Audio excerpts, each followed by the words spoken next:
Monsieur le maire, messieurs, mesdames du conseil municipal de Montlore, nous venons de recevoir le refus de permis de construire pour notre projet d'habitation sur le terrain de la Plaine. Sachez que nous sommes très déçus, car ce projet devait enfin nous permettre d'habiter sur la commune où se situe notre exploitation agricole, avec ses terres, ses hangars, ses cabanes à poulets. Notre famille souhaitait vraiment s'installer et s'impliquer dans votre village. C'est encore un droit pour les agriculteurs de faire construire leur maison à côté de leur élevage. C'est un droit car c'est vraiment une nécessité pour la surveillance et le soin des animaux. Si vous aviez voulu nous accueillir, vous aviez tous les textes vous permettant de le faire, puisque la commune s'est dotée d'une carte communale. Certaines communes souhaitent accueillir de nouveaux agriculteurs, de nouvelles familles, pour dynamiser le territoire, pour maintenir les écoles, pour développer les activités économiques, tout simplement pour la vie du village. Mais à Montlore, on n'accueille pas. Même après 6 ans de vie économique sur la commune, mon siège d'exploitation existe sur Montlore depuis 2008, je suis encore une étrangère. Je ne peux m'inscrire sur les listes électorales alors que nous sommes propriétaires d'1 hectare sur la commune. Nous ne pouvons faire construire aucun bâtiment, même professionnel, sans que l'on nous mette des bâtons dans les roues. C'est le 4e refus de permis que je reçois, habitation et hangar confondus. Nous n'allons pas insister. Étant donné vos réponses successives, nous n'avons plus aucune envie de venir vivre chez vous. Je suis atterrée par cet esprit de refus, de rejet, cet esprit de protectionnisme qui sévit dans votre commune. Sachez que vous avez gagné la bataille. Grâce à nous, grâce à vous, nous allons changer de métier. L'agriculture est un métier magnifique, mais il est très dur. Et si les conditions de travail, d'investissement, d'initiative sont à chaque fois sapées par des avis défavorables venant de la collectivité, nous ne pouvons pas tenir le coup. Nous allons donc arrêter. Nous espérons malgré tout trouver un repreneur pour que tout ce que nous avons créé depuis 8 années ne soit pas perdu. Je ne vous remercie pas. Et j'espère que vous prendrez conscience des conséquences qu'auront eues vos décisions au conseil municipal. Une citoyenne, entrepreneuse, en colère.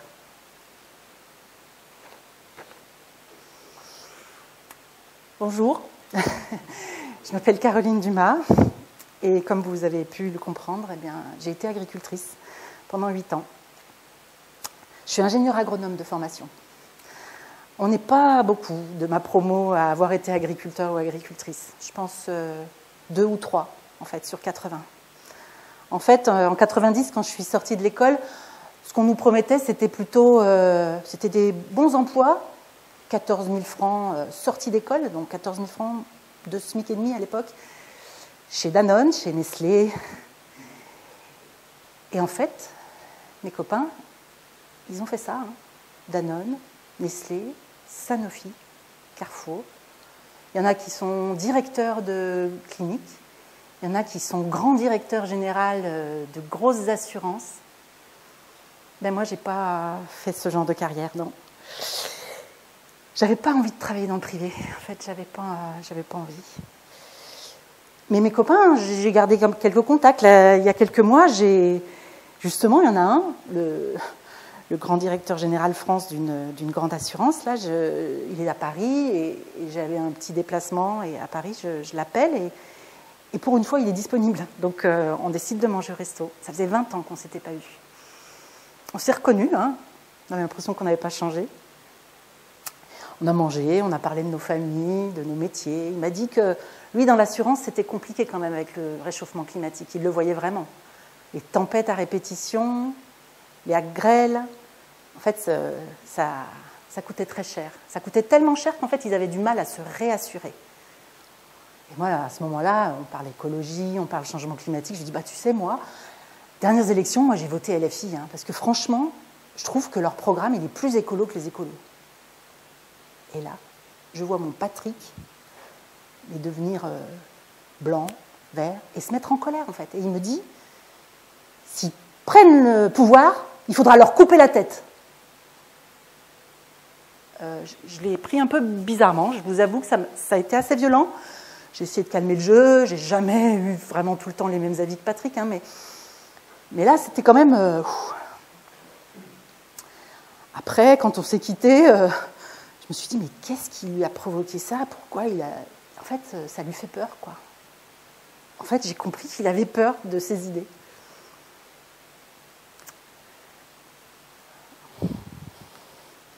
En fait, moi, j'ai travaillé beaucoup dans les associations, j'ai été un peu dans le public, mais tout le temps, en fait, sur l'agriculture et l'alimentation, production, transformation, distribution et même restauration. Et en 2015, il y a eu la lettre que vous avez entendue, j'ai tout arrêté. En fait, j'y croyais plus.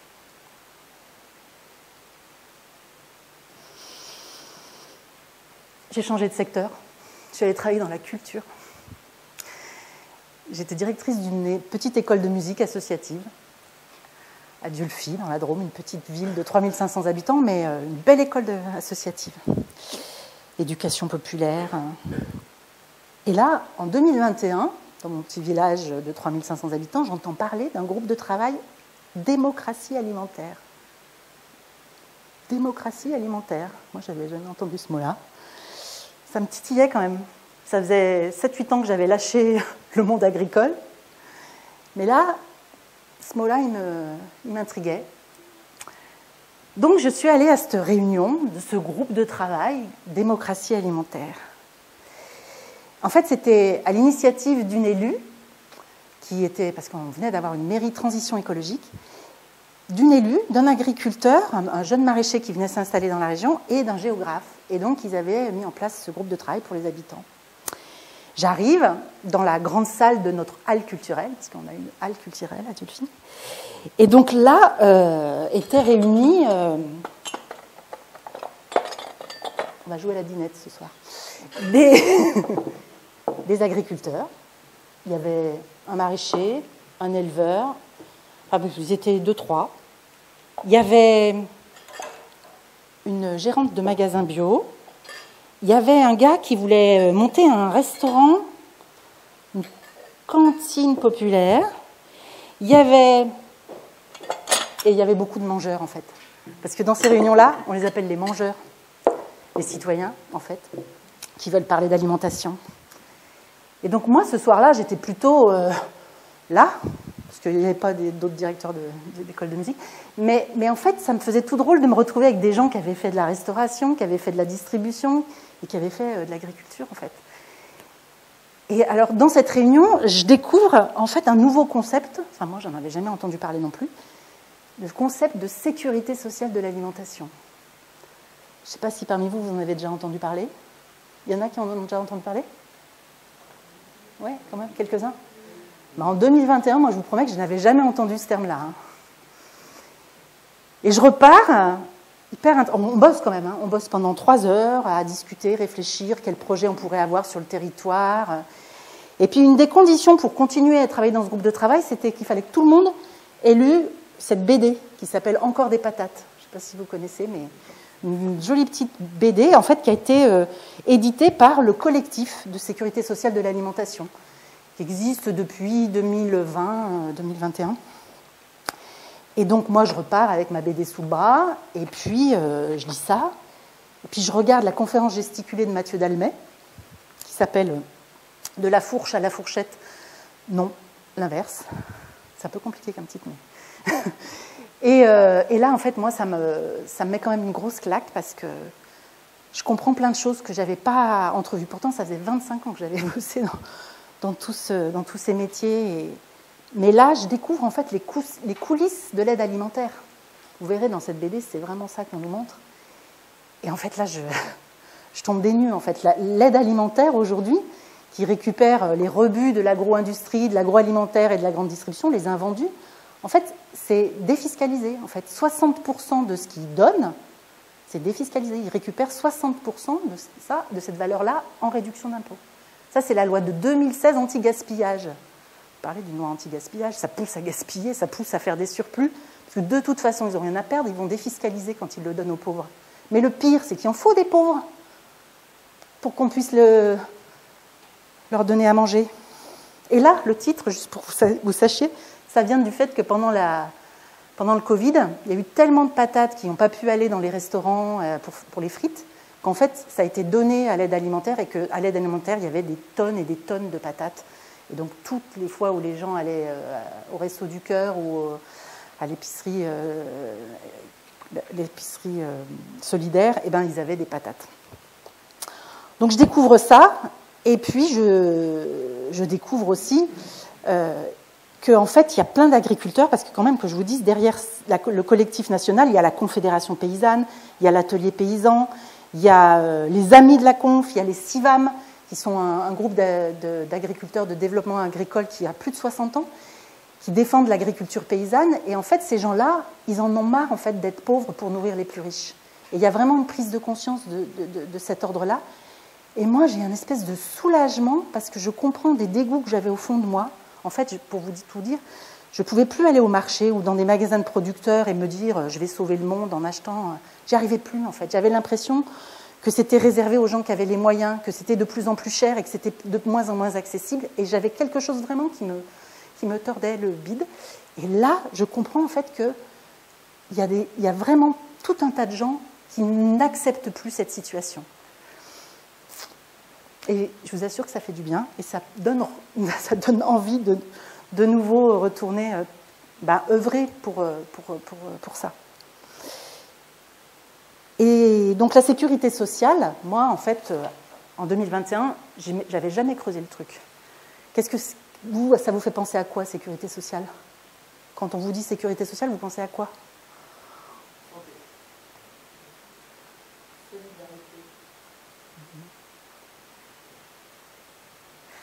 Nous, quand on parle de sécurité sociale, là, quand on parle de la sécurité sociale de l'alimentation, on parle de la sécurité sociale de 1946, celle qui a été mise en place par Ambroise Croizat quand il y a eu au gouvernement des ministres communistes qui ont mis en œuvre ce que le Conseil national de la résistance avait écrit pendant la guerre.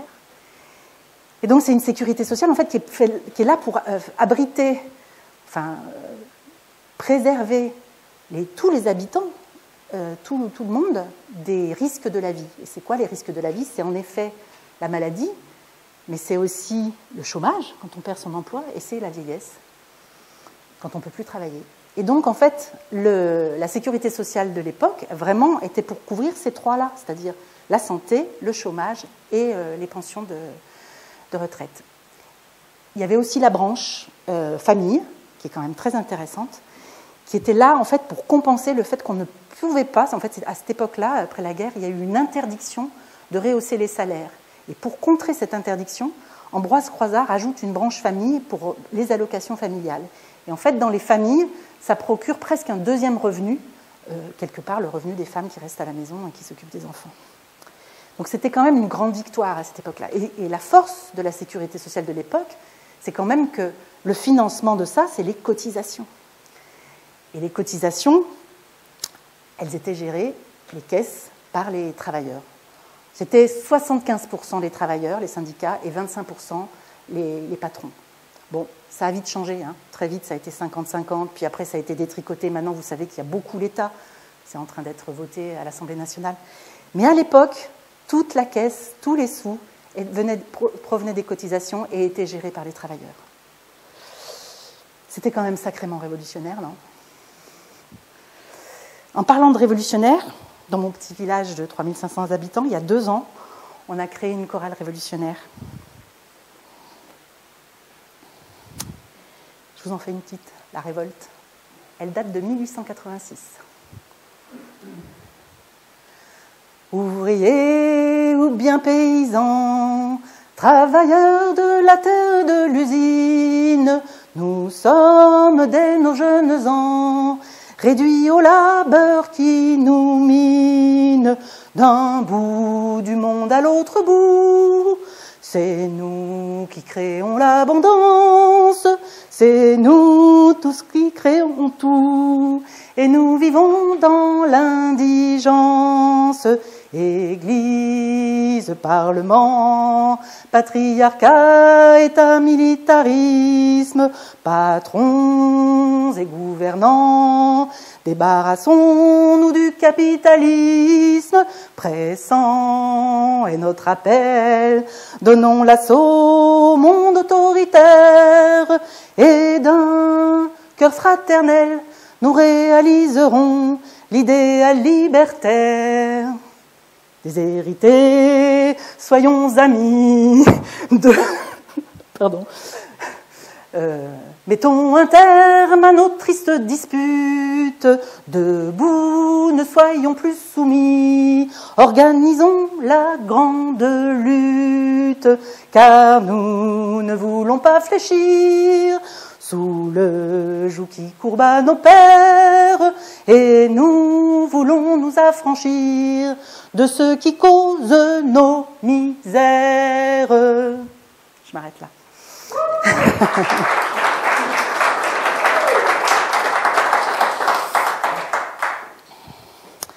J'ai 22 ans. Je travaille à Paris. C'est mon premier boulot. Moi, je gagne 7 000 €, hein, la moitié des 14 000. Parce que moi, j'ai choisi... pardon, je gagne 7 000 francs. J'étais en francs, hein, excusez-moi. C'est en 90, hein, donc nous sommes... Non, 7 000 francs, la moitié de 14 000 francs qu'on nous promettait si on travaillait chez Nestlé ou Danone. Mais moi, j'ai choisi de travailler dans une ONG, organisation non gouvernementale.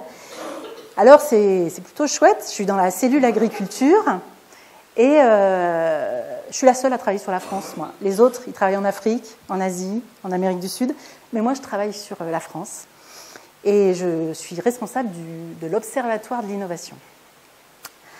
Et qu'elle soit technique, économique ou sociale, en agriculture. Et donc, on a décidé de faire un focus sur la pollution par les nitrates. Bon, donc, je dois partir faire des enquêtes sur la pollution par les nitrates. Je prends ma petite voiture, je pars où? En Bretagne. Eh bien, ouais, je pars en Bretagne, parce qu'il y a un problème de pollution par les nitrates en Bretagne. Et donc, il y a quand même des gens qui essayent de trouver des solutions. Et donc, première enquête, je vais rencontrer les gens de la Chambre d'agriculture. Et avec le Conseil général, ils ont mis en place des subventions pour les éleveurs de porcs pour agrandir les fosses salisiers. C'est une super innovation. Donc, ok, j'écoute. Bah oui, bah vous savez que donc le lisier, pour tout le monde, c'est la merde de cochon. Hein. Il y a des tellement gros élevages qu'il y a beaucoup de merde et puis on ne peut pas tout de suite les épandre dans les champs. Même des fois, il y en a un peu trop pour les épandre dans les champs. Donc, on les met dans les fosses salisiers. Et puis, comme c'est quand elles débordent que ça va polluer les nappes, hein, on les agrandit. Alors, il m'explique aussi qu'ils ont fait une subvention pour les chéneaux, en fait, des bâtiments d'élevage, parce que pour pas que l'eau de pluie tombe dans les fosses salisiers, parce qu'elle déborderait plus vite. Donc, voilà. Donc, je fais ma petite fiche. C'est une super innovation. Et le lendemain, je vais rencontrer André Pochon. Je ne sais pas si vous avez entendu parler d'André Pochon. André Pochon, en fait, c'est vraiment quelqu'un qui est assez connu dans le monde de l'agriculture paysanne. On l'appelle le pape de l'agriculture économe autonome. Et donc, je vais chez ce monsieur qui est toujours en vie, là. Hein, donc, c'était il y a quand même 30 ans ou 35 ans. Et donc, il m'explique que lui, son innovation, c'est avoir 20 vaches sur 20 hectares et que les vaches, elles mangent l'herbe. Ok. Ça, c'était une super innovation. Et en fait, non, c'était vraiment innovant, parce qu'à l'époque, il y avait eu les années 60, 80, qui avaient en fait complètement délaissé ce type de système agricole, parce que ça, c'était le système agricole au début du XXe siècle. Hein. C'est-à-dire, on n'avait pas besoin d'intrants, on avait les animaux qui mangeaient de l'herbe. Les vaches, ça mange plutôt de l'herbe, en fait, c'est des herbivores. Mais maintenant, en fait, on leur fait manger autre chose. On leur fait manger des tourteaux de soja, de l'ensilage de maïs. En fait, c'est pour pousser la production. Puis, les agriculteurs, il faut qu'ils aient une centaine de vaches pour le lait. Hein. Là, on parlait en élevage laitier. Et en fait, ils sont obligés d'acheter la nourriture pour leurs vaches, ils sont obligés d'acheter les engrais pour leur maïs. Et donc l'innovation du CEDAPA, le Centre d'études pour le développement d'une agriculture plus autonome, montrait qu'avec 20 vaches sur 20 hectares qui mangent de l'herbe, on s'en sortait très très bien en fait. Donc moi, je fais ma petite fiche. Mais en fait, Pochon, il m'explique bien plus que ça. Il m'explique qu'en fait, c'est tout le cycle de l'azote qui est en jeu dans cette histoire-là. L'azote, je ne sais pas si ça vous dit, hein, c'est le symbole N. C'est vraiment un élément hyper important dans la vie. En fait, la plupart de nos cellules vivantes ont de l'azote. Il y a du carbone, de l'hydrogène, de l'oxygène et de l'azote. L'azote, dans notre corps, c'est toutes les protéines. Donc pour les vaches, c'est aussi leurs protéines, la viande, et c'est aussi le lait. Il y a des protéines dans le lait. Mais ce qu'elles trouvaient, les vaches, dans l'herbe, elles en avaient de l'azote, en fait. Il fallait juste faire un petit peu de raie gras et de trèfle pour que justement, elles aient tout ce qu'il fallait pour faire leurs protéines. Mais là, maintenant, avec l'agriculture moderne, on importe des tonnes et des tonnes, c'est des paquebots entiers qui arrivent de tourteaux de soja d'Amérique du Sud pour nourrir, en fait, nos cochons et nos vaches en Bretagne. Et donc, vous voyez bien que là, on importe de l'azote d'un autre continent pour que nos vaches et nos cochons fassent de la viande et du lait, sauf qu'ils font trop de merde, et la merde, elle pollue nos eaux. Parce qu'on n'a même pas assez de terrain pour épandre cette merde. Et à côté de ça, on a des régions en France comme la Beauce, on n'a plus d'élevage, on n'a plus que des cultures à perte de vue, et là, parce que les plantes, elles ont besoin d'azote aussi, mais elles ne peuvent pas le prendre, l'azote de l'air. Il y a 80% de l'air là qui contient de l'azote. Mais les plantes, à part quelques-unes, la luzerne, les légumineuses qui arrivent grâce à des champignons dans leurs racines à capter un petit peu l'azote de l'air, et c'est pour ça qu'on appelle ça des engrais organiques. À part celles-là, en fait, les plantes, elles ne peuvent prendre l'azote que dans leurs racines avec les nitrites et les nitrates. Et au début du XXe siècle, il y a eu un monsieur Haber qui a inventé un procédé chimique pour aller prendre l'azote de l'air, en faire des petits granulés qu'on épand dans les champs. Et qu'est-ce qui se passe? C'est pareil. Une pluie juste après l'épandage, et de toute façon, on en a mis beaucoup trop pendant des années, eh bien, ça retombe dans les nappes ou dans les ruisseaux. Et donc, dans la Beauce, on a les pollutions par les nitrates à cause de l'azote de l'air qu'on a transformé en petits granulés. Et donc, ça pollue les nappes. Et en Bretagne, c'est parce qu'on a trop d'animaux et qu'on a trop de merde. Il faudrait faire un merdoduc. Je crois qu'on ne le fera jamais. Mais pourtant, si vous vous rendez compte de l'absurdité. Enfin bon, moi, je comprends un truc qu'on m'avait jamais expliqué en école d'ingénieur, mais que c'est quand même hyper grave, tous ces déséquilibres, et c'est à une échelle planétaire. Et récemment, je suis allée voir un peu les chiffres de ce cycle de l'azote. C'est un des cycles naturels qui est très perturbé. On est dans un stade évidemment de non-retour. Quand moi j'ai vu ces chiffres-là, il y a 30% en fait de la nutrition en azote des plantes qui vient de cet azote de l'air. Vous imaginez? Et donc produit par la chimie de l'homme. Et en fait, ça aboutit dans l'eau. Et c'est les phénomènes d'algues vertes en Bretagne, de eutrophisation des lacs et des rivières. Donc en fait, on ne sait pas où ça va, mais enfin on sait que ça ne va pas très bien et que la question de la potabilité de l'eau est quand même en jeu dans cette histoire. Enfin, moi, c'est une grosse prise de conscience écologique et à 22 ans, 23 ans, je me dis que là, c'est clair que je ne pourrai jamais travailler pour l'agriculture conventionnelle et que je travaillerai donc pour l'agriculture bio, pour l'agriculture paysanne et aussi pour le système de polyculture élevage. C'est-à-dire qu'à l'échelle d'une ferme, on essaye de mettre des équilibres et qu'on respecte ce que fait très bien la nature. Peu de temps après, je crois que c'est 1 an après, j'ai la possibilité d'aller dans un colloque, c'était une convention étudiante. On avait rassemblé 400 étudiants, un peu européens et maghreb, des étudiants plutôt d'école d'ingénieurs, sur la question de la technologie et du déséquilibre planétaire. Et moi, ça m'intéresse bien, puis j'ai compris des trucs là. Et donc, à cette occasion-là, j'ai pu tenir un petit atelier pour parler du cycle de l'azote, parce que ça me tenait tellement à cœur qu'il fallait que vraiment j'en parle.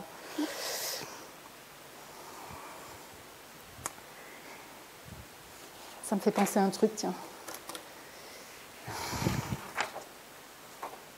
Je vais écrire à Patrick.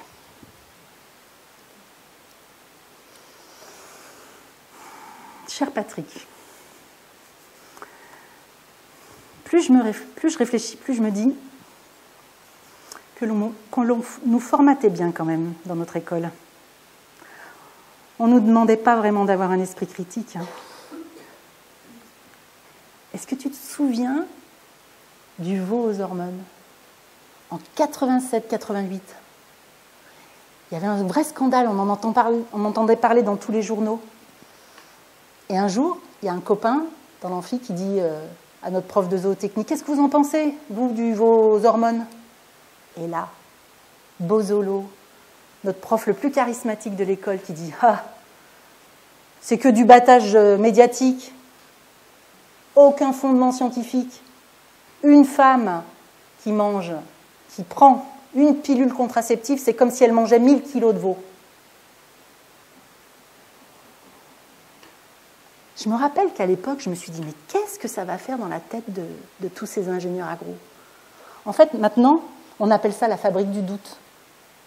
C'est une technique très utilisée par les industriels qui créent des fausses informations ou des espèces d'écrans de fumée.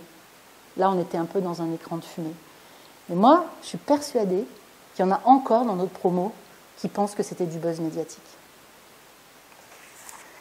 Bon, 1 an après, l'Union européenne, elle a interdit ces pratiques de veaux aux hormones en France et elle a interdit l'importation de veaux et de bœufs élevés de cette manière-là.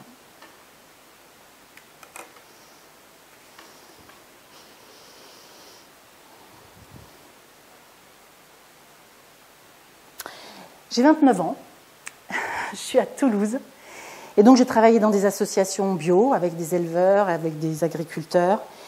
J'ai travaillé comme formatrice et en fait là j'ai envie de concret, en fait. J'ai envie d'entreprendre et j'ai envie de créer une entreprise de distribution de produits bio, mais une entreprise de distribution éthique. En fait, j'ai compris que c'était bien joli les circuits courts, mais qu'en fait, quand les agriculteurs et les mangeurs sont là, ils voudraient bien se passer de tout ce qu'il y a en milieu, les transformateurs et les distributeurs. Sauf qu'en fait, qu'est-ce qui se passe? C'est l'agriculteur qui est obligé de jouer le transformateur ou le distributeur. Ou alors, c'est le consommateur dans les AMAP. Alors, à l'époque, en 97, quand je crée le Bon Panier, il n'y a pas encore les AMAP. Les seules structures qui font des paniers, c'est les jardins de cocagne, et c'est de l'insertion. Mais moi, en discutant avec des agriculteurs, je me rends bien compte que ce qui manque au milieu, c'est un distributeur éthique. C'est un distributeur qui ne se fait pas d'argent ni sur les consommateurs, ni sur les producteurs, qui gagne juste ce qu'il faut pour gagner sa vie, pour faire le travail qui est nécessaire. Je trouve un copain qui est OK, qui trouve que l'idée est super intéressante. Il a bossé avec plein de maraîchers autour de Toulouse. Et donc, c'est super. On se dit, on crée une SARL. Parce que là, les associations, il faut 3 plombes, il faut 3 mois pour prendre une décision. Il faut que le CA... On en a marre. On a envie tous les deux de pouvoir un peu être... Mais on veut vraiment être éthique. On veut de la transparence des marges. Donc, en fait, on se dit, on trouve 20 agriculteurs qui peuvent nous approvisionner en œufs, en fromage, en viande, en tous les légumes qui sont possibles à produire autour de Toulouse. Et on dit, nous, on prendra 25%, et à chaque fois, il y a 75% qui vous revient.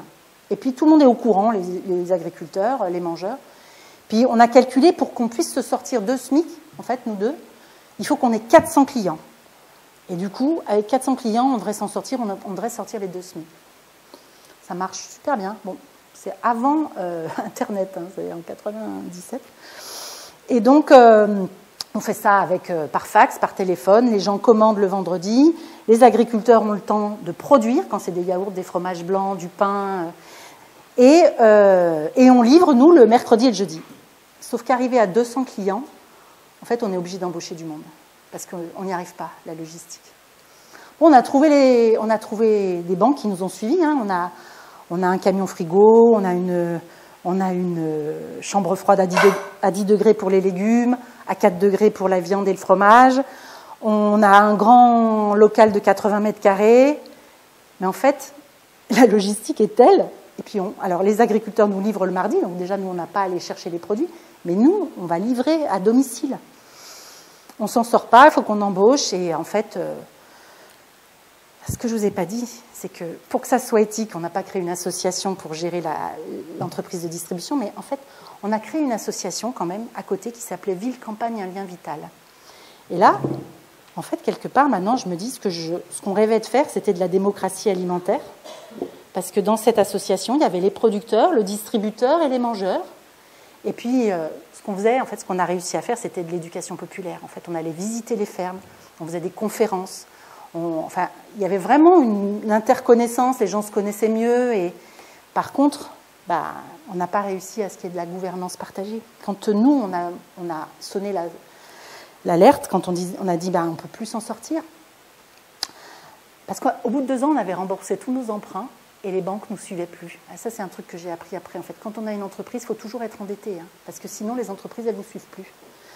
Donc, on s'est dit, il faut qu'on trouve une solution. On aurait pu augmenter les marges, on aurait pu se mettre à faire payer la livraison, on aurait pu... Mais en fait, on n'a pas pu, parce qu'on n'a pas réussi. Et donc, on a déposé le bilan.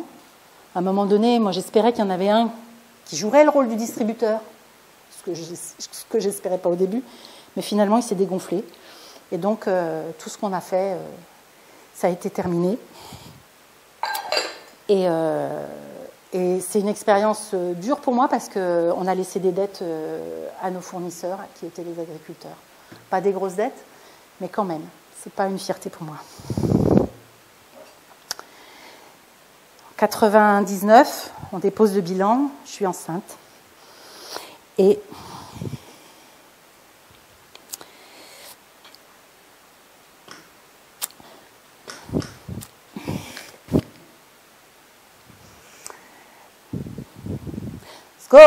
skovet na yarugo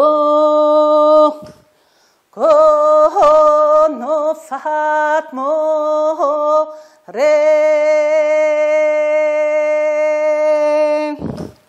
kono fatmo re di pravati premo kono fatmo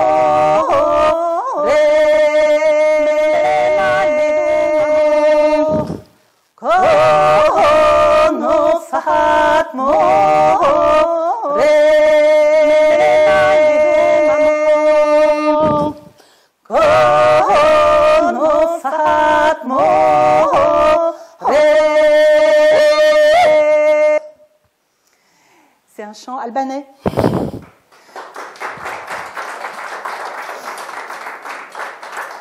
Et quand je l'entends, en fait, ça me fait penser à des femmes dans les champs qui travaillent la terre. Je ne sais pas si vous savez, mais en fait, au niveau mondial, 70% de la nourriture est produite par les femmes.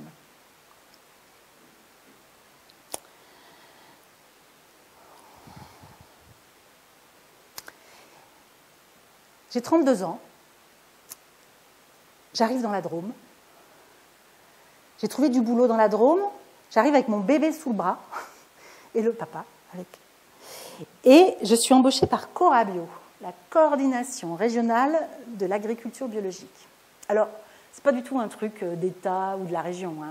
C'est bien les agriculteurs bio qui se mettent ensemble par solidarité. C'est presque un syndicat, en fait. Je ne sais pas si vous connaissez, il y a les GAB, les GRAB et la FNAB, qui est la grande association nationale des agriculteurs bio. Donc là, moi, c'est Corabio, c'est la région Rhône-Alpes, et c'est particulièrement les éleveurs. Parce que les éleveurs, en fait, ils ont dans l'idée qu'ils veulent maîtriser la filière de la viande bio.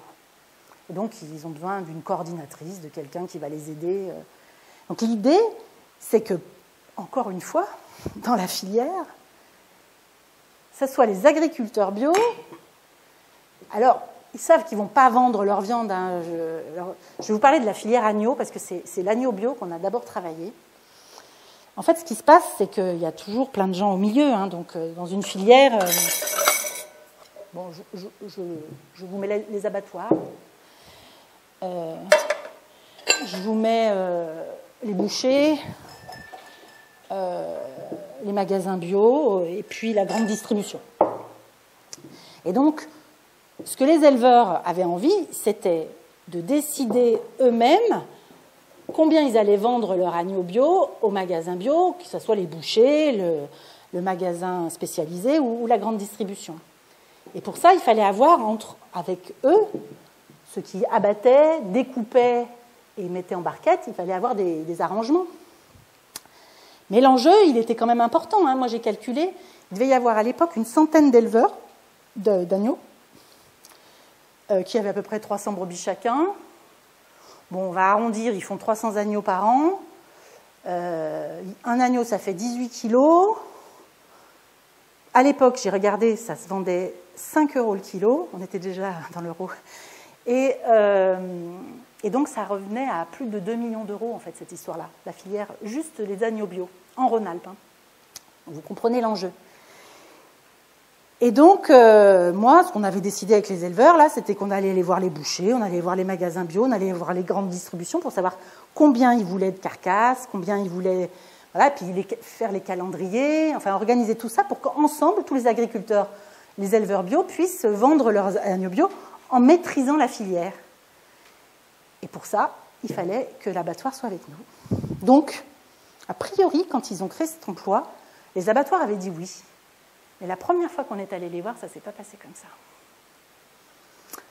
On arrive donc un matin, je suis accompagnée de 2 éleveurs, on arrive à l'abattoir. Moi, c'était la première fois que j'allais dans un abattoir, je n'avais jamais vu d'abattoir. C'était un espèce de bâtiment immense qui avait été construit dans les années 60, à Rémusat, un petit village de la Drôme. Derrière, je me rappelle encore, il y avait une immense falaise avec en haut des vautours. On s'est dit, là, quand je faisais la répétition, que s'il y avait des vautours, c'était certainement parce qu'ils donnaient de la carcasse des agneaux. Enfin bon, en tout cas, ce bâtiment-là, il est immense, on rentre dedans, il fait froid. En fait, on rentre dans un frigo, hein. Il fait 4 degrés dans un abattoir. C'est immense. Il y a des bruits métalliques, il y a des chariots avec des viscères fumantes. Puis il y a des gens qui sont là, mais qui font la gueule. Hein. Il y en a, je crois pas me rappeler qu'il y en ait un qui ait croisé mon regard ou qui m'ait dit bonjour. En fait, les gens, ils sont là depuis 4 heures du matin, en fait. Hein. Et à 4 degrés. En fait, il y a une partie de ces employés-là qui sont alcooliques parce que c'est leur seul moyen de tenir dans ces conditions-là. Bon, nous, on ne fait que passer. Hein. On va dans le bureau du directeur. On monte les escaliers. Et là, on s'assoit à la table. A priori, c'était un allié. Il était OK pour qu'il y ait une maîtrise de la filière. Donc, on s'assoit, on lui explique, bon, bah, monsieur Baudouin, dans 15 jours, on va voir le commercial de Carrefour Grenoble, là. Et donc, il faut absolument que... Bah, on va parler quantité, calendrier, mais il faut qu'on puisse lui parler prix. Et si on doit lui parler prix, il faut que vous nous disiez, nous, combien on doit... compter pour votre prestation d'abattage, votre prestation de découpe et votre prestation d'emballage. Et en fait, à ce moment-là, je crois qu'il a enfin calculé qu'on lui demandait d'être prestataire, en fait. Et ce n'était pas du tout l'habitude dans ce milieu-là. D'habitude, l'abattoir, en fait, il achète l'agneau vivant au prix de l'agneau vivant qu'il veut acheter. Et puis après, il se débrouille. C'est lui qui va vendre au magasin, au boucher, et c'est lui qui décide. Il négocie. Et en fait, là, il se rendait compte qu'il perdait la niche en fait, de la viande bio, parce qu'à l'époque, la viande, elle commençait déjà à être en difficulté.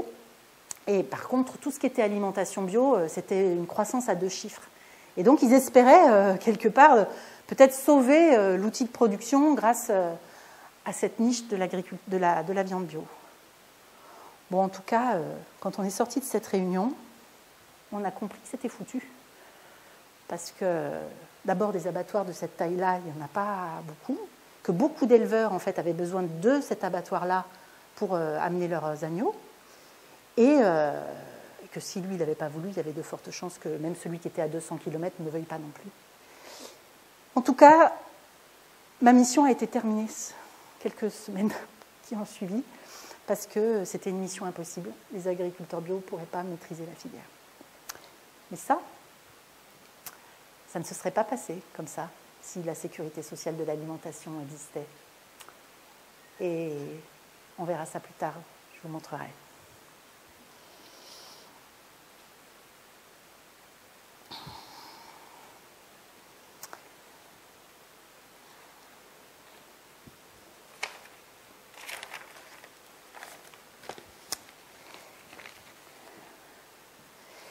C'est un champ de l'Aubrac, c'est une autre région d'éleveurs.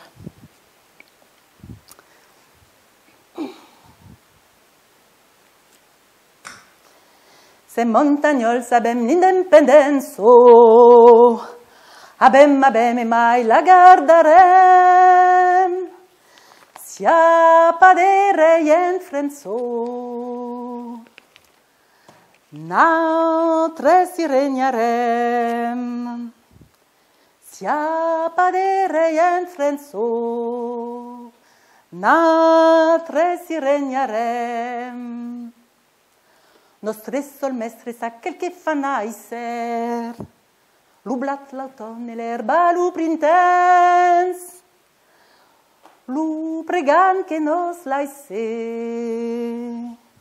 lu gos del pan non tem, lu pregan che nos laisse, lu gos del pan non tem.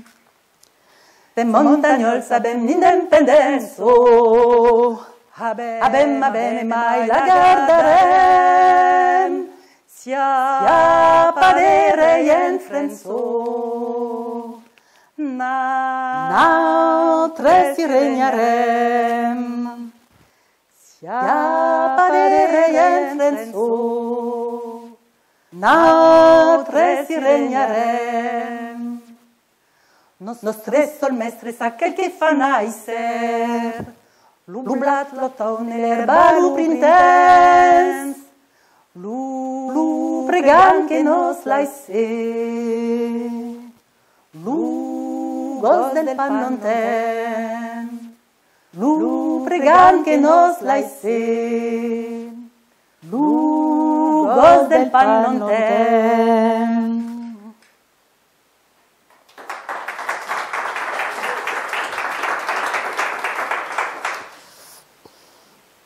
Donc la mission est terminée. J'ai 35 ans. J'habite à Die, dans la Drôme, je suis restée. Et avec des copines, je suis au chômage, je suis maman solo, une petite fille de 4 ans. Et j'ai des copines en fait qui rêvent de monter un restaurant bio-végétarien. Alors c'est pas que je sois complètement dégoûtée de la viande après cette histoire-là, mais bon, moi ça m'intrigue et puis ça m'intéresse quand même. Et puis en fait, j'ai créé des associations, des entreprises. Donc je leur dis, allez, banco les filles, on le crée ce restaurant bio-végétarien. Alors ce restaurant bio-végétarien, il s'appelle le Chaiwala. Alors, et on est quatre copines. Il y a Sophie Do. Alors elle a travaillé, elle a beaucoup voyagé en Inde et elle cuisine super bien indien. Elle est très végétarienne. Et en fait, on est super contente parce que en fait, c'est elle qui va nous apprendre à cuisiner. Alors, il y a aussi Véro. Alors, Sophie Do, elle a une petite fille de 4 ans. Il y a aussi Véro qui, elle, a vécu longtemps au Mexique. Et donc, elle est végétarienne aussi, plein d'impôts. Et elle cuisine super bien, donc c'est génial. Il y a Chantal. Chantal, alors elle n'est pas végétarienne, mais elle est super contente. Et elle démissionne, enfin non, elle démissionne pas, elle prend une dispo. Elle bossait à l'ANPE, enfin Pôle emploi, enfin France Travail. Et du coup, elle prend une dispo pour être avec nous. Et puis il y a moi. Et moi, je suis pas végétarienne, mais ça me plaît quand même. Puis je vais apprendre à cuisiner végétarien. Et donc, en fait, j'arrive à les convaincre de créer une SCOP. C'est la première SCOP de la vallée de la Drôme. Mais je leur dis, écoutez les filles, on veut travailler tout à temps partiel, parce qu'on a toutes des enfants en bas âge. On veut travailler à temps choisi, c'est-à-dire qu'on veut choisir notre emploi du temps. Et on a envie d'être salarié, parce que quand même, être salarié, c'est quand même bien pratique. On a toutes des minima sociaux. Et donc, être en SCOP, société coopérative de production, c'est être salarié et être son propre patron. Donc, on crée cette SCOP. Et comme c'est la première SCOP de la vallée de la Drôme, et comme on est 4 filles, on arrive à avoir quelques subventions. Et donc, nous, vraiment, c'était bio, c'était végétarien. On avait trois agriculteurs, 3 maraîchers qui, en fait, étaient dans le coin et qui nous livraient les légumes. Ils avaient même les clés de la réserve et c'est eux qui nous apportaient les légumes, même le matin, enfin, quand ça les arrangeait. Et puis, on avait quand même pas mal de clients. Die, c'est une petite ville, hein, c'est 4500 habitants. Et ça, c'était en 2004. En fait, ça a marché. Mais bon, ce que je voulais vous partager là, c'était que Ce qui est original quand même dans une SCOP, c'est qu'on fait des réunions de salariés et on fait des réunions d'associés. Alors je vous donne un exemple. Là, c'est une réunion de salariés. Donc on les faisait souvent à la fin du resto. On se retrouvait dans le resto autour d'une table. Et là, on devait gérer notre organisation. Donc, je vous fais un exemple. Là, c'était Chantal. En fait, elle était embêtée parce que mardi de la semaine prochaine, elle ne pouvait pas faire le repas parce qu'elle elle était coincée. Bon, ouais, je suis coincée, les filles, mardi prochain. En fait, je dois emmener Lia chez ses grands-parents. Je suis désolée, il n'y a pas quelqu'un qui me peut prendre mon mardi soir? Bon, alors là, c'est Sophie qui dit, bon, bah écoute, moi, je te prends ton mardi soir, mais tu me prends mon vendredi. Bah ouais, pas de problème. Bon, alors moi, je leur dis, bon, je change les plannings, comme ça, ça sera écrit. Et puis là, il y a Véro qui dit, bon, moi, il y en a marre, je ne trouve jamais les grilles du RoboCoupe, là, depuis qu'on a acheté le nouveau RoboCoupe. On avait dit qu'on les rangeait sous le tiroir du RoboCoupe. Ah, ben moi, je n'avais pas compris, je les rangeais ailleurs. Bah oui, j'ai bien vu que tu les rangeais ailleurs, je mets 2 heures pour les retrouver à chaque fois que j'en ai besoin. Bon, alors, est-ce que c'est OK? Tout le monde a compris où on rangeait les grilles du RoboCoupe? Et puis là, moi, je dis, les filles, dans 3 semaines, on a la soirée compte, là, et on n'a pas encore fait la com. Donc, qui s'occupe de faire la com? Et là, il y a Chantal qui dit, ah bah, c'est moi qui le fais, parce que c'est moi qui ai invité Ico pour faire la soirée compte. Eh ben ouais, mais alors tu le fais, parce que si on les a pas la semaine prochaine, eh ben personne sera au courant, tu n'auras personne à ta soirée compte. Ah bah oui, bah je m'en occupe. Bon, voilà. Donc ça, c'était une réunion de salariés. Et puis une fois par mois, on faisait autre chose. On se retrouvait, mais en tant que patronne. Et là, en fait, moi, on m'avait conseillé, quand j'ai fait ma formation à l'URSCOP, de bien différencier les réunions de salariés et les réunions d'associés. Donc, en fait, là, on faisait ça chez une d'entre nous, canapé, petit thé. Et là, en fait, on était les patronnes, alors on regardait les comptes, on décidait si on embauchait. Alors là, je vous fais une petite scène de 6 mois après la création du Chaiwala. J'étais gérante, parce qu'on avait décidé de faire une gérance tournante. Et donc pendant 2 ans, c'est moi qui étais gérante. Et je dis aux filles, bon ben voilà le chiffre d'affaires, c'est pas mal. Mais j'ai quand même un truc à vous dire, c'est que on va pas pouvoir se payer quand même nos heures de salon de thé. Parce que on avait décidé, pour commencer, de se payer nos heures de préparation de cuisine, de service, de rangement. Mais on ouvrait de 14 à 18 heures pour faire salon de thé. On savait que ça allait pas nous rapporter grand-chose. Et donc au début, on a tout accepté de faire ça bénévolement. Et au bout de 6 mois, je leur dis, bah, je suis désolée, mais il va falloir que ou on arrête le salon de thé, ou on continue bénévolement, mais on ne peut pas se payer. Alors, bon, on a eu une discussion, ouais, on pourrait encore continuer quelques mois quand même. Bah ouais, je crois que les gens, ils n'ont pas encore pris l'habitude. Oui, puis finalement, les heures de salon de thé, c'est quand même tranquillou. On peut faire un peu ce qu'on veut. Moi, je suis OK pour continuer bénévole. Bon, bah, moi aussi, je suis d'accord. Bon, bah moi je suis d'accord, mais peut-être 2-3 mois, pas plus quand même, parce que... Bon, alors, vous êtes OK, on continue? On continue. En fait, on a mis 2 ans pour pouvoir se payer nos heures bénévoles. Et c'est là aussi où on discutait des gros investissements qu'on avait à faire et de si on devait embaucher, comment on allait faire, etc. Voilà, donc je voulais vous partager ça parce que, en fait, ça, c'est un exemple de souveraineté sur son travail.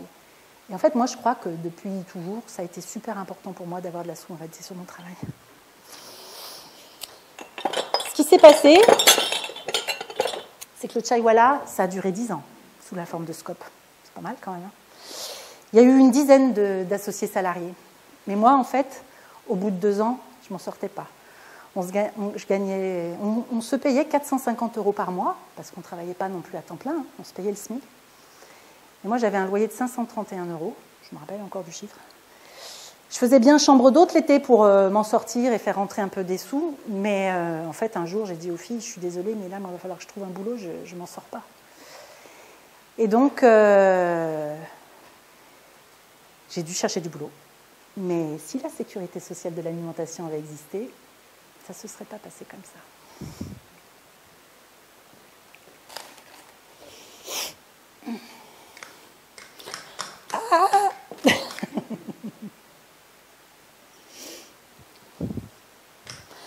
Di la pampina, di la liu, la pampina. Venilo ventolato, poli alla dimizzi alla starilla fa. Venilo ventolato, poli alla dimizzi alla starilla fa. Venilo ventolato, poli alla dimizzi alla starilla fa. Di la pampina, di la liu, la pampina. Venilo ventolato, poli alla dimizzi alla starilla fa.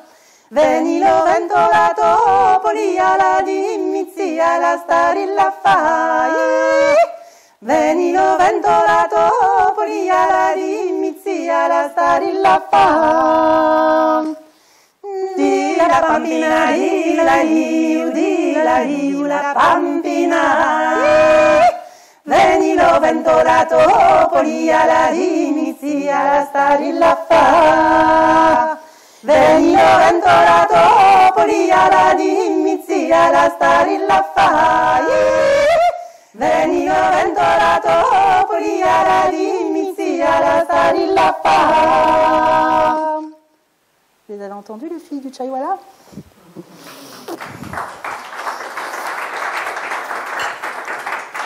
C'est une chanson de cueilleuse d'olives de Sicile. Je ne sais pas pourquoi je rentre ça, les mangeurs ils sont toujours là.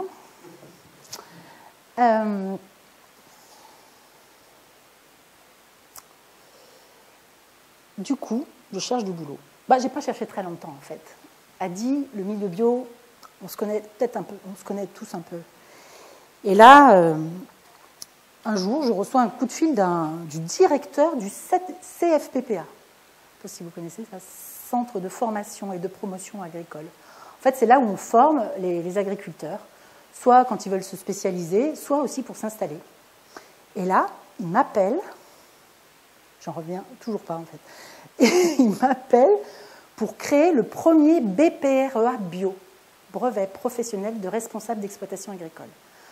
En fait, il y avait à Rennes, on pouvait faire un BPREA bio, mais les gens, ils étaient 3 à Rennes-l'Heureux, je ne sais pas si vous connaissez, le lycée agricole. Il y avait dans le Jura, et puis, je ne sais plus où, le 3e, et puis à Die, en fait, on faisait plutôt de la polyculture conventionnelle. Et le directeur, là, ce directeur-là, il se dit, si le CFPPA de Die ne se met pas au bio, en fait, il ferme dans 2 ans. Et il veut faire du 100% bio. Quoi. Et donc, on doit monter un brevet avec des compétences, des évaluations, tout ce qu'il faut, mais pour avoir un diplôme d'exploitant agricole bio. Donc, j'étais trop contente, puis pour une fois, j'étais bien payée pour faire un truc quand même super. Ce qui était chouette aussi, c'est qu'en fait, moi, je devais chercher les formateurs. Et du coup, j'avais des relations avec plein d'agriculteurs bio du coin pour qu'ils interviennent. Et là, je rencontre Jean-Michel. C'était un ingénieur agro qui était en reconversion. Il avait été comptable. Et il voulait s'installer. Et en fait, il avait des terres familiales. Et lui, il s'est mis à installer des petits fruits dans une commune, puis dans une autre. Puis installer plein de systèmes d'irrigation, aspersion, irrigation goutte à goutte, un lac collinaire, le truc. Donc c'était un peu un spécialiste de l'irrigation et du coup moi je l'embauche quelques heures d'intervention pour l'irrigation en bio, même si c'est la même que l'autre, mais lui il était spécialisé en bio. Et quelques mois après, je reçois un coup de fil de sa femme parce que Jean-Michel en fait il est tombé en burn-out d'agriculteur et il est à l'hôpital pour plusieurs mois. Mais il y a les framboisiers qui vont bientôt donner. Et elle a entendu dire que, en fait, je rêvais de m'installer agricultrice. Alors c'est vrai que c'était un rêve, mais pour moi c'était vraiment un rêve parce qu'en fait, j'avais pas un rond et j'étais pas du monde agricole, donc en fait quelque chose d'un peu inaccessible. Mais là, ça me tombe tout cuit, quoi. Bon, je dis oui. En tout cas, je sais que c'est un remplacement, quoi. C'est pas m'installer vraiment. Donc, pendant 2 ans, en fait, je me teste. Je reprends les framboisiers de Jean-Michel. Enfin, une partie, je n'ai pas pris toutes les communes où il avait planté. J'ai pris 2500 mètres carrés de framboisiers. Et pendant 2 ans, je me teste. Je crée mes recettes de confiture, de coulis. J'essaye l'autocueillette. parce que... Ah, mais je ne vous ai pas montré, en fait, là, vous voyez, j'ai 10 rangées de framboisiers, mais des rangées de 60 mètres de long, espacées de 3 mètres, pour qu'un tracteur puisse passer. J'ai 5 variétés de framboises. J'ai des framboises depuis le 20 juin à peu près, c'était à peu près tout le temps, c'était marrant, au solstice d'été, les premières framboises apparaissaient. Et puis après, les variétés se succédaient jusque mi-novembre, en fait au premier gel. Mais j'avais des framboises jusque de fin juin à mi-novembre. Et là, je vous avoue que autant de framboises, en fait, toute seule, je ne pouvais pas les cueillir. Hein. Donc en fait, je fais de l'autocueillette, les gens viennent cueillir, et puis ça marche, et puis enfin, ça m'éclate, en fait, ça me plaît vachement. Jean-Michel sort de l'hôpital et on discute, et en fait, il réfléchit que c'est quand même pas mal d'être deux pour tout ce qu'il a planté. Et donc, il est OK pour que je m'installe aussi. Donc, je prépare mon installation officielle. Il faut que je me grouille quand même, hein, parce que j'ai bientôt 40 ans. Et à 40 ans, moins 15 jours avant mes 40 ans, je suis jeune agricultrice. Et c'est important parce que quand on est jeune agriculteur, on peut avoir la DJA, dotation jeune agriculteur. Et à l'époque, c'est quand même 24 000 € hein, qu'on vous donne. J'ai le droit aussi au prêt jeune agriculteur. Et là, j'emprunte 58 000 €.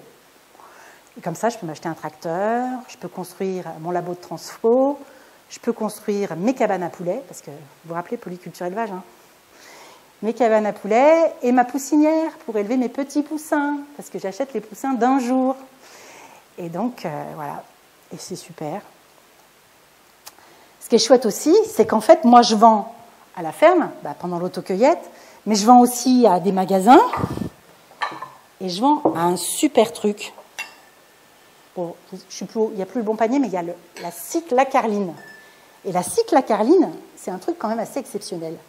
Bon, moi, je fais partie du CA de la cyc, mais il y a aussi les consommateurs, et il y a la cyc elle-même, le distributeur. Et donc, c'est encore de la démocratie alimentaire, mais cette fois, il y a de la gouvernance. Parce qu'on a fait un collège de producteurs, un collège de consommateurs et un collège de distributeurs. Et on a tous 30% des voix. C'est une SIC, Société coopérative d'intérêt collectif. Et là, pour moi, ça, c'est un vrai distributeur éthique. Bon. En tout cas, j'arrive très bien à vendre mes confitures, mes coulis, mes poulets. Mais le problème, quand même, parce qu'il n'y a pas que, je vous le dis, le revers de la médaille, c'est qu'en fait, je gagne 400 € par mois, et je travaille à temps plein, et mon compagnon aussi, enfin, pas à temps plein, lui. Il est conjoint d'exploitante, et il travaille à mi-temps sur la ferme et à mi-temps menuisier. Il faut ramener quand même un petit peu de sous. Et puis, si on ne vit pas trop mal quand même, c'est parce qu'on a les allocations familiales, les allocations logement, parce qu'on est au minimal, quoi, au minima. Et j'ai su récemment qu'en 2016, en fait, il y avait 30% des agriculteurs qui gagnaient moins de 350 € par mois. J'étais donc pas seule dans ce cas-là. Enfin, s'ils gagnent 350 € par mois, c'est parce qu'en fait, ils réfléchissent comme des petits patrons. En fait, ils préfèrent gagner moins dans le porte-monnaie, mais capitaliser. Ils construisent des bâtiments agricoles, ils achètent des terres. Comme ça, ils sont paysans pauvres, mais à la retraite, ils sont riches. Ils ont des terres, des bâtiments. Puis ils les revendent à leurs enfants qui s'endettent, ou alors aux voisins, ou alors... Enfin bon, ça, c'est une histoire qui marche de moins en moins, parce que c'est de plus en plus cher, tout ce capital d'exploitation, et il y a de moins en moins de gens qui ont les moyens pour l'acheter. Bon, enfin, ça, je brûle les étapes, mais en tout cas, je ne gagne pas grand-chose. Je produis des aliments de luxe pour faire mon chiffre d'affaires quand même, donc tout le monde ne peut pas se les payer. Et on m'empêche, moi, de capitaliser. Vous avez vu mon permis de construire, là, mes histoires de... En fait, ça devenait débile de continuer à investir. Moi, j'ai construit mes cabanes à poulets, ma poussinière, mon labo de transfo chez autrui. J'ai construit là où j'étais locataire, en fait. Et donc, ça devenait complètement absurde. Donc, je suis partie à cause de ça. Mais si la sécurité sociale de l'alimentation avait existé, ça ne se serait pas passé comme ça. Qu'est-ce que je fais là? Je chante quoi? Est-ce que je chante quelque chose?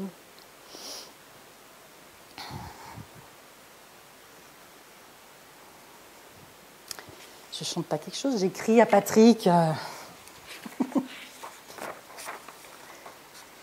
Je Cher Patrick,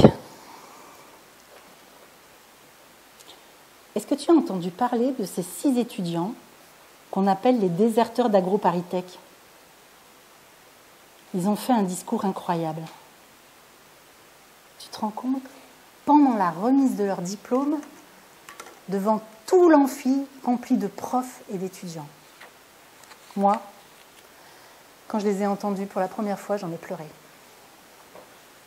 Discours des déserteurs d'AgroParisTech le 30 avril 2022. Les diplômés de 2022 sont aujourd'hui réunis une dernière fois après 3 ou 4 années à AgroParisTech. Nous sommes plusieurs à ne pas vouloir faire mine d'être fiers et méritantes d'obtenir ce diplôme à l'issue d'une formation qui pousse globalement à participer aux ravages sociaux et écologiques en cours. Nous ne nous considérons pas comme les talents d'une planète soutenable. Nous ne voyons pas les ravages écologiques et sociaux comme des enjeux ou des défis auxquels nous devrions trouver des solutions en tant qu'ingénieurs. Nous ne croyons pas que nous avons besoin de toutes les agricultures. Nous voyons plutôt que l'agro-industrie mène une guerre aux vivants et à la paysannerie partout sur Terre. Nous ne voyons pas les sciences et techniques comme neutres et apolitiques. Nous pensons que l'innovation technologique ou les start-up sauveront rien d'autre que le capitalisme. Nous ne croyons ni au développement durable, ni à la croissance verte, ni à la transition écologique. Une expression qui sous-entend que la société pourra devenir soutenable sans qu'on se débarrasse de l'ordre social dominant. AgroParisTech forme chaque année des centaines d'élèves à travailler pour l'industrie de diverses manières. Trafiquer en labo des plantes pour les multinationales qui renforcent l'asservissement des agricultrices et des agriculteurs, concevoir des plats préparés et ensuite des chimiothérapies pour soigner les maladies causées, inventer des labels bonne conscience pour permettre aux cadres de se croire héroïques en mangeant mieux que les autres, développer des énergies dites vertes qui permettent d'accélérer la numérisation de la société tout en polluant et en exploitant à l'autre bout du monde. Pondre des rapports RSE, d'autant plus longs et délirants que les crimes qu'ils masquent sont scandaleux. Ou encore, compter des grenouilles et des papillons pour que les bétonneurs puissent les faire disparaître légalement. Ces jobs sont destructeurs, et les choisir, c'est nuire en servant les intérêts de quelques-uns. C'est pourtant ces débouchés qui nous ont été présentés tout au long de notre cursus à AgroParisTech. En revanche, on ne nous a jamais parlé des diplômés qui considèrent que ces métiers font davantage partie des problèmes que des solutions et qui ont choisi de déserter. Enfin, je n'étais plus seule.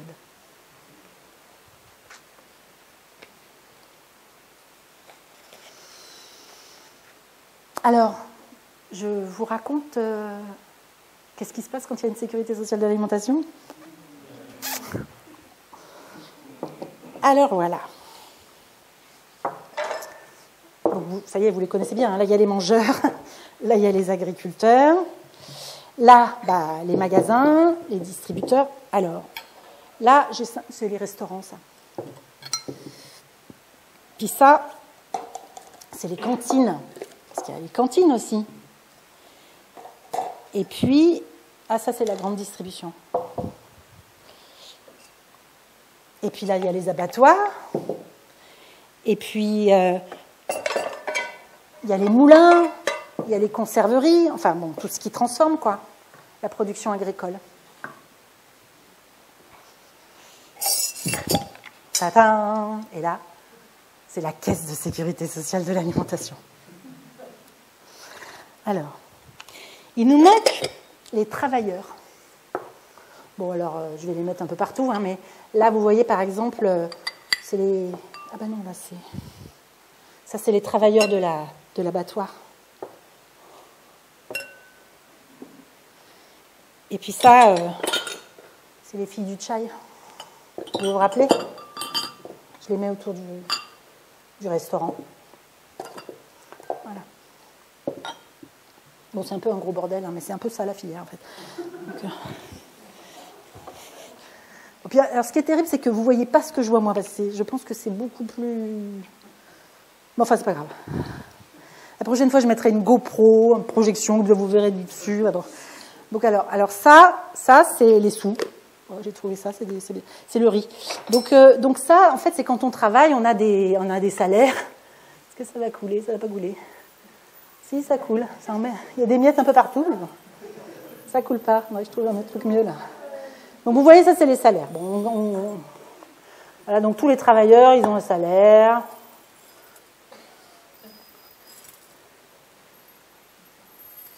Il y en a, ils ont des tout petits salaires, puis il y en a, ils ont des gros salaires. Bon. Et alors, bon, évidemment, tous les travailleurs, il faudrait que je leur mette le salaire. Hein, bon, il y a tous les travailleurs qui ont un salaire, en fait, ils cotisent. Parce que là, ce qui se passe, c'est que tous ceux qui ont gagné un peu de sous, bah, eux, ils cotisent. Voilà. Ça, c'est les travailleurs. Alors ça, c'est les mangeurs, mais c'est ceux qui ne travaillent pas. C'est les enfants, les personnes âgées, les handicapés, les malades, enfin voilà. Mais eux, il faut qu'ils mangent quand même. Donc ce que propose la Sécurité sociale de l'alimentation, c'est avec toutes les cotisations qu'on a récupérées, c'est qu'on va donner une allocation à tout le monde. Donc, les personnes âgées, les enfants.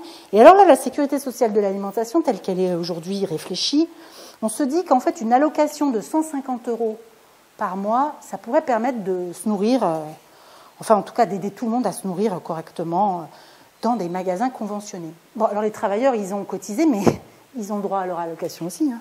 Tout le monde a le droit à son allocation. Et tout le monde a le droit à 150 € par mois. Mais alors, ces 150 € par mois, on peut les dépenser que dans le secteur conventionné. Alors c'est quoi le secteur conventionné? C'est ce qu'on a choisi. C'est ce qu'on veut manger, en fait. Donc, comment on choisit? Alors, ça, c'est ça. Eh bien, c'est... Vous vous rappelez toutes ces histoires de gouvernance? Eh bien, c'est les mangeurs, les travailleurs. En fait, on élit ou on tire au sort une partie de la population pour décider qu'est-ce qu'on va manger, qu'est-ce qu'on veut manger. Et donc, qu'est-ce qu'on veut produire. Et donc, ils décident, par exemple, je donne un exemple, parce qu'en fait, ça va être différent sur chaque territoire. Parce qu'on va choisir ce qu'on veut manger en fonction de notre culture, en fonction aussi de nos habitudes, en fonction de ce qui est produit sur le coin, quoi. J'ai appris qu'en Bretagne, il n'y avait pas de fromage, mais en Normandie, c'est sûr qu'ils vont mettre le camembert, quoi. Et chez nous, on va mettre le picodon. Bon. Et puis, on va décider peut-être aussi de conditions sur l'élevage, sur le bien-être animal, ou on va peut-être aussi mettre des conditions, par exemple, sur les conditions de travail, dans les restaurants, ou dans les cantines, ou dans les... En fait, en tout cas, on peut écrire une charte de conventionnement qui va nous permettre de conventionner. Alors, c'est sûr que le chaiwala, il sera conventionné, hein, vu comment on travaillait. La carline, pareil. Les agriculteurs bio du coin, ils vont être conventionnés, puis ils seront tout contents, parce qu'en fait, tous les gens qui ont reçu leur allocation vont pouvoir acheter les produits chez eux. Bon, la grande surface, en fait, ça l'a fait chier, la charte de conventionnement, en fait, elle ne veut pas. Tant pis pour elle. Hein. En fait, il y en a d'autres. En fait, il y a des magasins de producteurs, des petites épiceries du petit village qui est super content, en fait, d'être conventionné. Alors ça, c'est une première partie. Mais on va plus loin. Rappelez-vous, la sécurité sociale de 1946, qu'est-ce qu'elle a fait sur le secteur conventionné de la santé? Elle a construit tous les CHU, les centres hospitaliers universitaires. La caisse, là, elle va servir à agrandir les fermes, à améliorer les abattoirs. Donc ça, c'est de l'investissement, là. Je mets dans le... À multiplier par deux la surface du chaiwala, à créer, en fait, un camion d'abattage à la ferme pour faire le jus de pomme, une unité de jus de pomme qui se déplace de ferme en ferme. En fait, on peut créer ce qu'on veut, en fait, avec faire les investissements de ce qu'on veut sur les territoires. Et puis les agriculteurs, en fait, peut-être aujourd'hui, ils gagnent leur vie avec la marge qu'ils se font, avec leurs bénéfices entre ce qu'ils produisent, puis ce qu'ils achètent, et puis les charges de l'exploitation. Mais en fait, s'ils étaient comme tous les autres, hein, s'ils étaient salariés eux aussi, on pourrait en fait les salarier de la caisse, parce que la caisse, en fait, elle salarie bien les médecins et les infirmières des hôpitaux publics. Là, ça serait pareil. Notre caisse de sécurité de l'alimentation, elle pourrait salarier tous les gens qui travaillent dans le secteur conventionné de l'alimentation. C'est quand même magique, non? Moi, franchement, vu tout ce que j'ai fait, quand j'ai compris ce que c'était, ce truc-là, je me suis dit que c'était quand même vraiment génial, parce qu'en fait, c'est possible. On l'a déjà fait. Mais on ne le sait même pas, en fait. Et puis, on va bien nous le cacher, puis on va bien nous le détruire. En fait, c'est un commun, la santé, le secteur public de la santé. Et l'alimentation et l'agriculture, on pourrait en faire un commun. Parce qu'en fait, tous ces sous-là, c'est les nôtres de sous qu'on met là, volontairement pour créer ce qu'on a envie de créer, pour manger ce qu'on a envie de manger. Alors, on n'en est pas là. Pour qu'on en soit là, il faut en effet que la cotisation, chaque mois, remplisse cette caisse. Et ça, on pourra le faire que quand les députés l'auront voté. Parce qu'il faut que ça soit un peu général, c'est que tous les salariés cotisent et donc ça nous fera une belle caisse. Mais bon, pour l'instant, ce qui se passe, c'est qu'on fait des initiatives pour expliquer ça aux gens, pour que ça devienne de plus en plus évident qu'il va falloir mettre ça en place. Et donc, moi, je peux vous parler de ce qui se passe à Dieulefit et de ce qui se passe à Montpellier, ce qui se passe à Cadenet, parce qu'en fait, il y a 35 endroits en France où on se bouge pour faire connaître ça et essayer des trucs. Alors, à Cadenet, en fait, ils ont eu une grosse subvention d'un mécène, et c'est ça qu'ils utilisent. Donc, ils ont mis les sous du mécène, là, voilà. C'est pas la cotisation, c'est le mécène. Mais bon, avec ce sou, ils ont dit, bon, allez, tiens, on va prendre... Ils ont calculé, ça faisait 50 personnes pendant 2 ans qui auraient leurs 150 € par mois. Par contre, ces 150 € par mois, ils peuvent les dépenser que chez les agriculteurs bio du coin. Donc, en fait, quelque part, c'est une aide alimentaire fléchée. Et puis, ils veulent observer comment ça se passe. À Montpellier, la caisse, c'est 40% de la cotisation et 60% de la subvention. Donc, c'est un peu de l'aide alimentaire, un peu de la cotisation. Mais ce qui est chouette, eux, c'est que leurs 400 bénéficiaires de la caisse à Montpellier, ils sont allés chercher les gens qui sont à l'aide alimentaire. Donc, il y a des gens qui cotisent 4 € par mois pour avoir 100 € à dépenser dans les magasins conventionnés. C'est chouette quand même. Puis, il y en a... Ceux qui ont les moyens, ils cotisent 140 €, puis ils n'ont que 100 € pour aller dans les magasins conventionnés. Mais eux, ils ont quand même une grosse subvention qui représente 60% de la caisse. Et puis nous, à Dieulefit, on se dit, on va essayer de passer de subvention complète. Donc nous, notre caisse, elle va se remplir que de la cotisation, et une cotisation volontaire, et qui sera définie par les moyens des gens. Donc les gens vont arriver avec... Alors ça devrait commencer en janvier, là, parce que ça fait 3 ans qu'on existe, et pour l'instant, on le fait sous forme de 3 prix. En fait, il y a le prix accessible, le prix juste et le prix solidaire. Et comme ça, on a duré pendant... avec 16 producteurs qui jouaient le jeu des 3 prix, on a pu équilibrer la caisse. Donc maintenant, en fait, on veut aller plus loin et aller sur de la cotisation mensuelle et une allocation mensuelle qui sera, du coup, où on pourra acheter les aliments dans les magasins et chez les producteurs qui seront conventionnés. Bon, tout ça pour vous dire que ça existe... il y a des initiatives, mais ça existera vraiment quand ça sera une cotisation généralisée. Je ne sais plus ce que j'ai après la suite. Ah bah si. Notre chorale révolutionnaire, parce qu'on est beaucoup à être dans la chorale révolutionnaire et puis à être à la sécurité sociale de l'alimentation. Et donc, on a créé une petite chanson qui est sur l'air d'une chanson qui s'appelle « Chant pour les paysans », qui date de 1700 et quelques en Angleterre. Enfin, nous, on a repris l'air et on a créé des nouvelles paroles. Donc, si je vous dis SSA, c'est Sécurité sociale de l'alimentation. Hein. Ah, mais non! Je ne vous ai pas dit pourquoi j'ai compris tout ça. C'est parce qu'en fait, il y a eu la BD, mais il y a eu aussi des films. Ça, il faut absolument que vous voyez ce film. Nous, on le passe régulièrement maintenant à Dieulefit. Mais c'est génial. Moi, à chaque fois que je le vois, j'apprends des nouvelles choses. Les Jours heureux, de Gilles Perret aussi, qui nous explique le Conseil national de la résistance. Puis après, il existe 2 petits bouquins aujourd'hui qui parlent vraiment de la sécurité sociale de l'alimentation.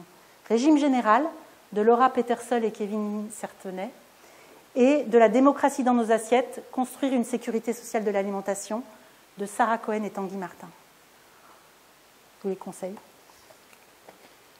Et puis, oui, non, ce que je n'ai pas dit aussi, c'est que depuis au moins 2 ans, je regarde beaucoup de vidéos de Bernard Friot. Je suis fan. Bon, ma petite chanson pour la SSA. Une paysanne travaille, peu de revenus, elle galère, et dans ses champs, elle est solitaire. Pourtant, sa clientèle est riche, a les moyens. Elle ne fait pas ses courses dans les mêmes magasins. SSA, es-tu là? Un papy fait ses courses dans un grand magasin. Il ne peut plus manger ce qu'il aime bien. Les restos du cœur ou l'épicerie solidaire proposent que les surplus de l'agroalimentaire. SSA, es-tu là? Et le dimanche matin, on se retrouve citoyens, mangeurs et producteurs au turbin. On réfléchit ensemble pour pouvoir enfin manger de la qualité des paysans voisins. SSA, nous sommes là. Nous construisons ensemble un système pour demain. Chacun contribue selon ses moyens. Et une allocation qui répond aux besoins pour se nourrir avec les produits des copains. SSA, nous voilà.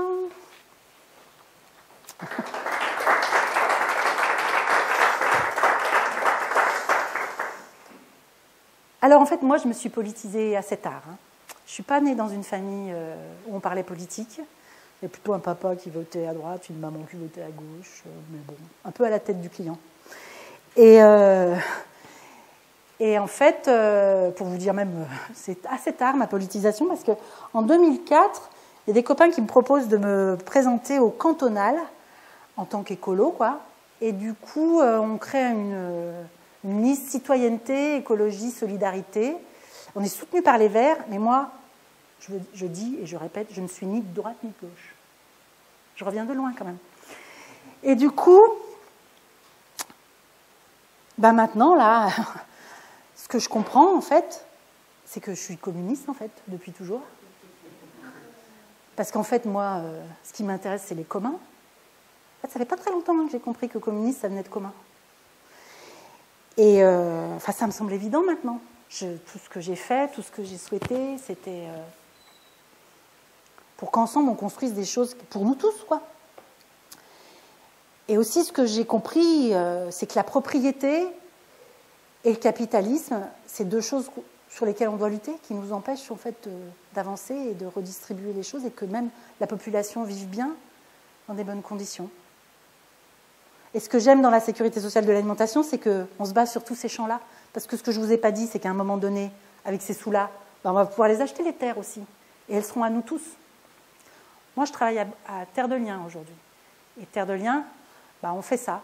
On achète les terres pour que ça devienne un bien commun.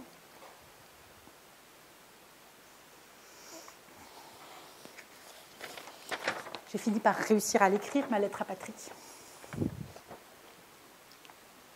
C'est pas la bonne.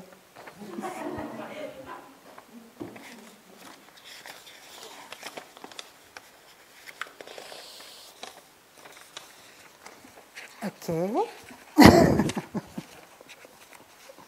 Elle est là.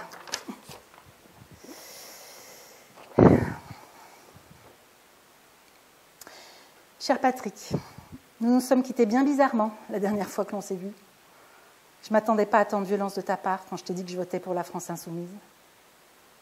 Tu m'as dit que s'ils arrivaient au pouvoir, il faudrait leur couper la tête. Le programme de LFI te fait donc si peur. C'est ton monde qui s'écroule si nous rétablissons l'ISF, si nous augmentons le SMIC à 1 600 €, si les étudiants ont un minimum pour vivre. T'as peur, tu me l'as expliqué un peu. Pour toi, c'est toute l'économie de notre pays qui tombera. Les banques ne nous prêteront plus à des taux corrects, nous croulerons sous les dettes et nous serons comme les Grecs, soumis à des contraintes de plus en plus fortes pour respecter je ne sais quelles règles ou contrats européens ou internationaux. Mais sais-tu que le général de Gaulle, en 1968, parlait du capitalisme comme d'un système d'aliénation pour la classe ouvrière. Pour lui, l'État devait réguler et empêcher le pouvoir du capital sur les travailleurs. Oui, il l'a dit, hein. On a la vidéo même.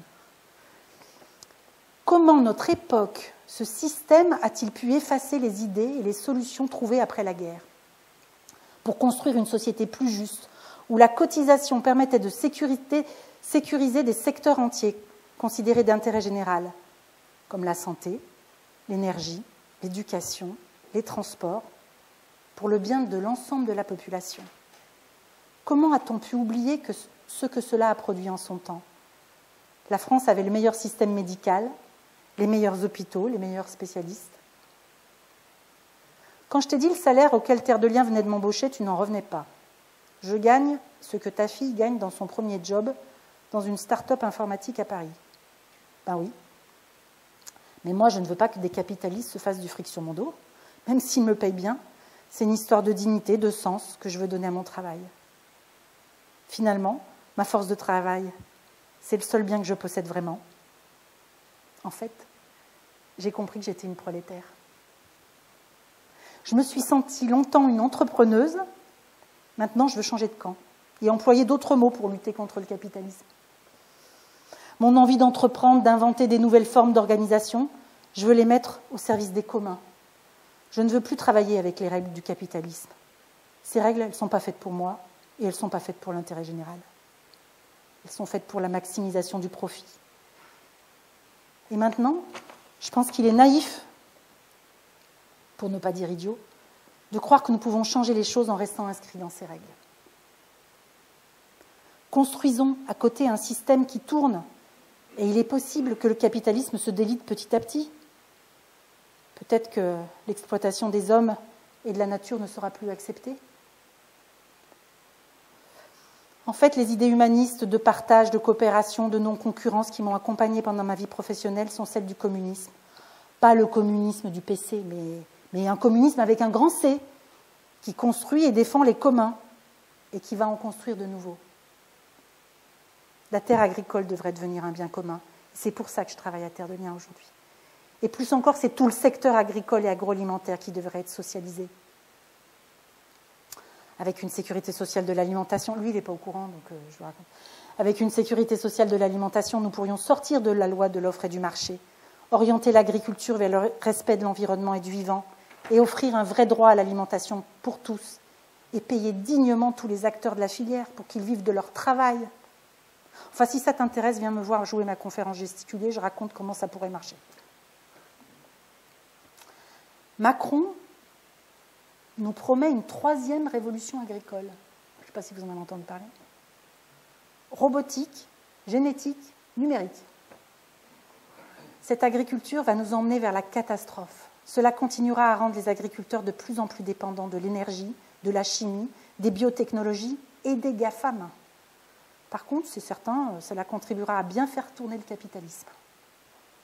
Les agriculteurs auront de moins en moins de souveraineté sur leur travail et ils finiront par être des salariés de grands groupes qui feront des bénéfices en les exploitant et en exploitant les ressources naturelles. En fait, c'est terrible, ce vers quoi on va. L'agriculture a pour première fonction de nourrir les hommes et pas de faire du profit. J'espère qu'un jour tu comprendras que nous devons sortir du capitalisme si nous voulons vivre dans un monde juste, vivable, qui respecte tous les êtres vivants et l'humanité tout entière. Je ne sais pas si nous nous reverrons un jour, Patrick. Caroline, une prolétaire communiste au service des communs. Cette lettre, je pense que je ne l'enverrai jamais. À Patrick, non, mais je suis très contente de l'avoir écrite, puis de vous l'avoir lue, parce que, en fait, elle s'adresse à tous les Patrick de la Terre. Et le plus important maintenant, c'est de se sentir tous ensemble, prêts à lutter pour conserver les communs qui existent et en construire de nouveaux.